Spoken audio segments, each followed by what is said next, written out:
हरे कृष्णा। तो प्रश्न ऐसे है कि हम जानते हैं कि चार संप्रदाय हैं, और जो लोग इस संप्रदाय में पूजा करते भगवान को, क्या वो वैष्णव माना जाता है? और अगर चार नियम पालन नहीं करेंगे ये लोगों को, तो क्या वो लोग वैष्णव अम, फिर भी माना जाता है कि है ही नहीं? तो इसी तरह से प्रश्न है। तो हम कोशिश करेंगे, रिप्लाई करेंगे। वास्तव में ये प्रश्न जो है तीन विभाग है, तो हम एक एक एक देखेंगे। पहले चीज़ जो है, वैष्णव का अर्थ जो है, वैष्णव का मतलब है कि भगवान के भक्त हैं, ये वैष्णव कहते हैं। सो पहले सेक्शन हम डिस्कस करेंगे कि संप्रदाय के बारे में। यहाँ पे प्रश्न बता रहे कि चार संप्रदाय हैं। सो शास्त्र में लिखा है कि चार संप्रदाय हैं। संप्रदाय मतलब क्या? संप्रदाय मतलब स्कूल या विद्या, शाला या स्कूल या ऐसे विद्यापीठ हैं, कॉलेज हैं, जहाँ हम लोग भगवान के शुद्ध भक्ति के बारे में सीख सकते हैं। कैसे, किस प्रकार के, किस तरह से सेवा करने का भगवान को, है ना, ये बोलते संप्रदाय। तो एक प्रकार की स्कूल या कॉलेज या विद्यापीठ हम ऐसा कह सकते हैं।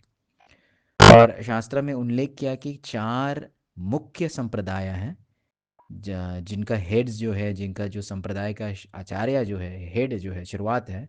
पहले जो है श्री संप्रदाय, लक्ष्मी जी के द्वारे। दूसरा जो है ब्रह्म संप्रदाय, ब्रह्मा जी के द्वारे।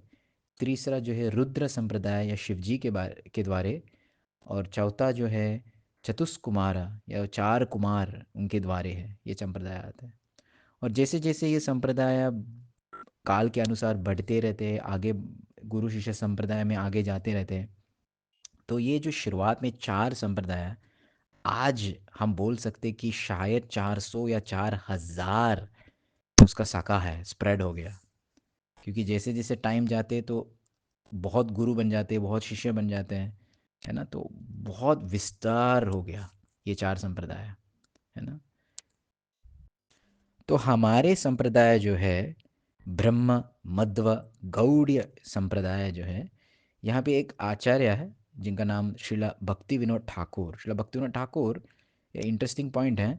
उन्होंने लिखा एक पुस्तक जैव धर्मा में कि जीवात्मा का स्वभाव है, जो डिफ़ॉल्ट सेटिंग है, ये वैष्णव है। मतलब सभी प्रकार के जीव जंतु, जीवात्मा जो है, सब लोग वैष्णव ही हैं। पेड़ पौधे जानवर जो भी है, जीव, जीवात्मा का डिफ़ॉल्ट सेटिंग है, वैष्णव है। तो ऐसा कहने लगे।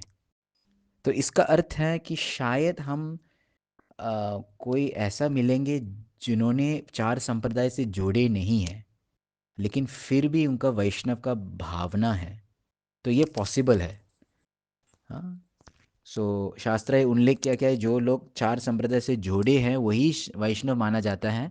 लेकिन फिर भी श्रील भक्तिनाथ ठाकुर यहाँ पे एक्सप्लेन किया कि शायद हम ऐसा भी व्यक्ति को मिल सकते हैं जिसमें वो चार संप्रदाय से जुड़े नहीं हैं, लेकिन फिर भी वैष्णव का भावना है। तो ये पॉसिबल है, संभावना है, लेकिन ये बहुत रेयर है, बहुत नामुमकिन है। जैसे हम उदाहरण देते हैं कि समझो इस दुनिया पे आप किसी व्यक्ति मिल सकती जिनका फॉर्मल एजुकेशन हुआ नहीं, मतलब जिसका बेसिक शिक्षण हुआ नहीं कभी, जिसका बेसिक शिक्षण हुआ नहीं, और अब मिलेंगे उनको, और एकदम पढ़े लिखे, एकदम स्मार्ट हैं, एकदम सब बुद्धि तेज है, सब ज्ञान है उनके पास। तो ऐसा भी पॉसिबल है जो उन्होंने बचपन से स्कूल में गए नहीं, कॉलेज में गए नहीं, लेकिन बहुत स्मार्ट है, हो भी सकते, लेकिन बहुत रेयर हैं, बहुत शायद बहुत दुर्लभ है, हम कह सकते हैं। तो ये पहले चीज़ है हमको डिस्कस करना कि ये संप्रदाय क्या है। अभी दूसरे चीज़ हम देखेंगे, उन्होंने लिखा है चार नियम। तो चार नियम क्या है उसके बारे में सेकंड हम चर्चा करेंगे। सो चार नियम क्या है? ये चार नियम शास्त्र में लिखा है। पहले जो है मांसाहार नहीं करने का। तो मांसाहार मतलब अंडे, मछली, है ना, ये सब मांसाहार काउंट करते हैं। कि हम कांदा लहसुन भी नहीं खाते, प्याज लहसुन भी नहीं खाते हैं, मशरूम्स नहीं खाएंगे, क्योंकि ये सारी चीज़ जो है तमोगुण चीज़ है। दूसरा नियम जो है नशा नहीं करने का। तो नशाई मतलब दारू, सिगरेट, ये सब चीज़ नहीं करने का। तीसरा जो है पर स्त्री संग नहीं करने का। मतलब केवल जो शादीशुदा पत्नी के साथ ही है संग करने का। लास्ट वाला 14 जो है जुगार नहीं खेलने का, क्योंकि ऐसे ऐसे कॉम्परेट स्पेकुलेटिव स्पॉट्स हैं, क्योंकि ये सब चीज़ क्या होते हैं, हमारा एनजाइटी बढ़ जाते हैं। तो ये 4 नियम जो है, ये एक्चुअली एक मनुष्य का बेसिक प्रिंसिपल है। तो लोग सोचेंगे अरे ये पालन करने से मैं बड़ा संत बनेगा। वास्तव में इतना भी नहीं, कि ये बेसिक है, ये शुरुआत है कि हम सत्वगुण तक पहुंचने के लिए, सत्वगुण बहुत इंपॉर्टेंट है भक्ति में प्रैक्टिस करना। तो ऐसा नहीं कहते कि जो ये 4 नियम पालन करेंगे तो वो बड़ा संत है, लेकिन ये बेसिक ह्यूमन लाइफ है। अब हम जाएंगे, तीसरा पार्ट है, ये प्रश्न है इनकी। तो अगर कोई संप्रदाय से जोड़े हैं, वो वैष्णव मानते हैं, चलो। लेकिन अगर वो संप्रदाय से जोड़े और 4 नियम पालन नहीं करेंगे, कि क्या हम उसको वैष्णव माना जाता है? क्या करूँ? तो हम देख सकते हैं इसका उत्तर जो है, श्रीला रूप गोस्वामी, हमारे एक और आचार्य हैं संप्रदाय में, उन्होंने अपने पुस्तक है भक्ति रासामृत सिंधु, उन्होंने लिखा कि वैष्णव में भी अलग अलग विभाजन हो सकते हैं, अलग अलग लेवल पे हो सकते हैं। कनिष्ठ वैष्णव हैं जिनका शास्त्र का ज्ञान इतना नहीं है, जिनके श्रद्धा भी इतना नहीं है। दूसरा जो है मध्यम वैष्णव है, जो थोड़ा बहुत ज्ञान मजबूत हैं, श्रद्धा भी मजबूत है। और सबसे जो बेस्ट है, उत्तम वैष्णव है। तो ऐसे 3 प्रकार के वैष्णव भी है। और इसके अलावा श्रीमद् भागवतम में कहते हैं कि शुद्ध भक्ति, हमको शुद्ध भक्ति प्रैक्टिस करना चाहिए। शुद्ध भक्ति मतलब क्या?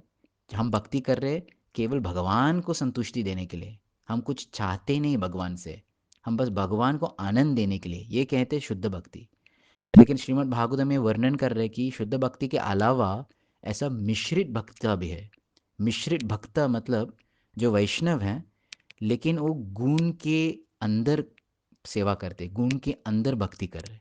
तो उदाहरण ऐसा है कि जो वैष्णव हैं, भक्त हैं, लेकिन उनके ऊपर सत्वगुण ज़्यादा प्रभावित है, मतलब सत्वगुणी भक्ति कर रहे।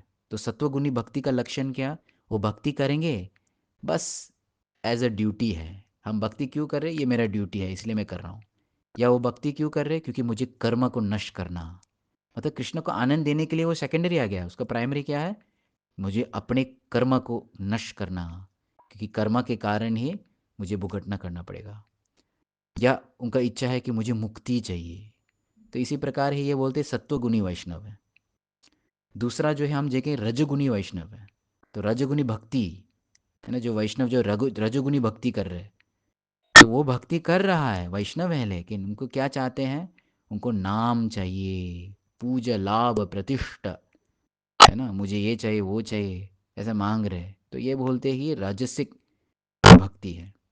तीसरा जो है जो तमोगुणी भक्ति है। तमोगुणी भक्ति ऐसे वैष्णव जो है भगवान का पूजा करते, लेकिन फिर भी पूजा करते करते उनका हृदय के आने इतना ईर्ष्या है, द्वेषी है, वो प्रार्थना करे कि दूसरे भक्तों को हानि जाए, कुछ उनको डिस्ट्रॉय हो गया, उसको नष्ट हो गया, उसका दिक्कत आएगा, उनका क्लेश आएगा जीवन में, ऐसा प्रार्थना कर रहे हैं।